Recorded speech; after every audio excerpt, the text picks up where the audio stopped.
Hey everyone, Mac here, and we are now going to do some exponents, but on these, we're going to have negative exponents, and we're going to figure out how to deal with them. Now, sometimes teachers let you use negative exponents, but generally speaking, we want to leave the equation with no negative exponents. So here's what we do with negative exponents.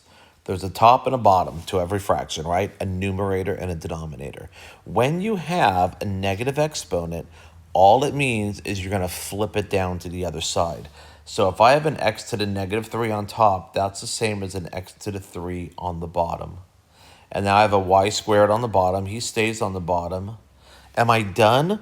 Well, I kind of am, but some students will just leave it like that, forgetting that if you have something on the bottom, you always have to have something on the top. Well, what if nothing's on the top? Is it 0? What is it? No, your placeholder is a 1. Okay, so whenever everything is gone on top and you only have stuff on the bottom, you always write a 1 on top. All right, so let's go on to the next one. Well, let's see. My n cubed gets to stay up there.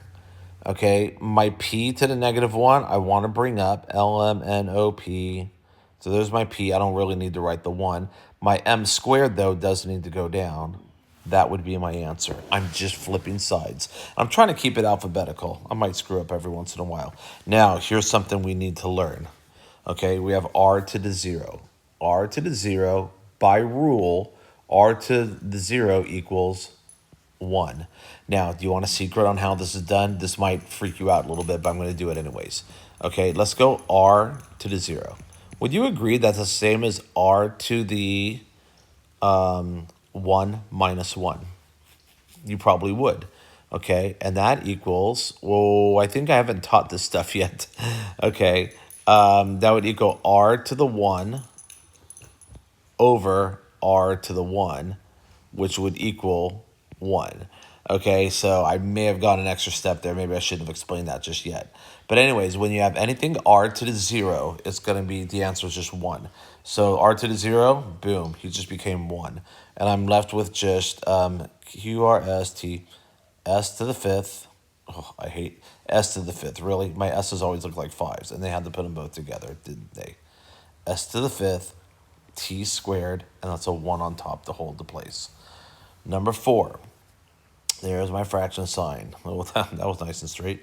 Okay, y squared. My x is going to come down to the bottom, and my z is going to come up to the top. We're just flipping things right now.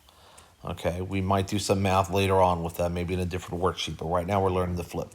Okay, the 7, that's just the coefficient. Guess what? The 7 stays up there because that negative 1 is only going to the a. For both, it would have to say this. Now that goes to everything, okay? But that's not what they wrote, okay?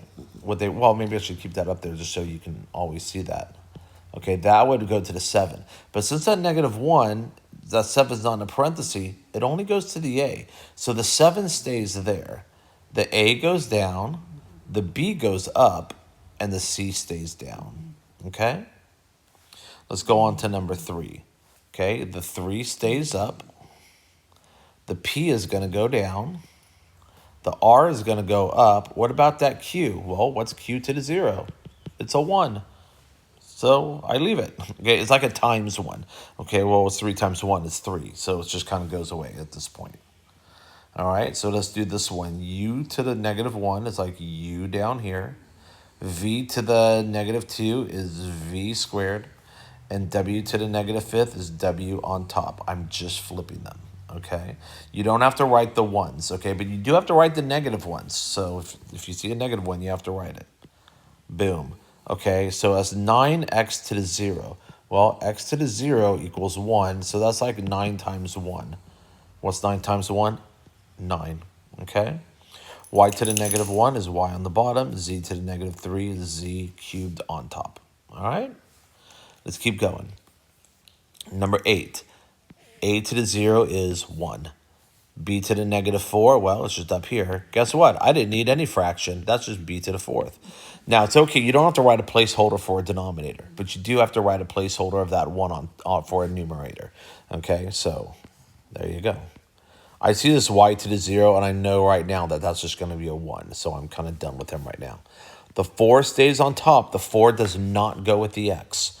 Okay, the negative 1 goes to the x, not to the 4. So the x goes down here, and the z goes up there. Okay? You know what? Can I just change the problem for 11? Well, that's going to mess up the answer key. Okay, just so you know, 11 is not going to go with the answer key. I'm going to do this. Boom and boom, because I want one problem that shows that. Okay, so what would that look like? On that one, you would go parentheses 5a squared. Okay, the b would go down 2, and the c becomes a 1 down here. Well, that's fine. So my answer is, now we haven't really talked about how to do parentheses yet, but that's going to be 1 over 25a squared b. All right, so that's how that would work. All right, but we do have an answer key on the bottom. So now let me do it the way I'm supposed to do it. All right, so this would equal the 5 stays on top, the c becomes a 1, and the a goes on bottom, and the b goes on bottom. And that's the correct answer. All right, let's go to number 12. M to the 0 is 1, so that's just like 2 times 1. The 2 stays up, the n goes down, the p goes up. Number 13, x to the 0 is a 1. So that's going to leave me a y to the 6 on bottom, a z on top. Number 14, remember the negative 3 goes to the x, not to the 6, so the 6 stays up here. That's just a 1.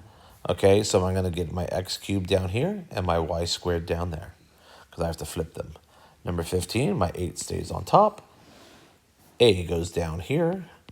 The b stays up, and the c flips up top. All I'm doing is flipping stuff. N to the 0 is a 1.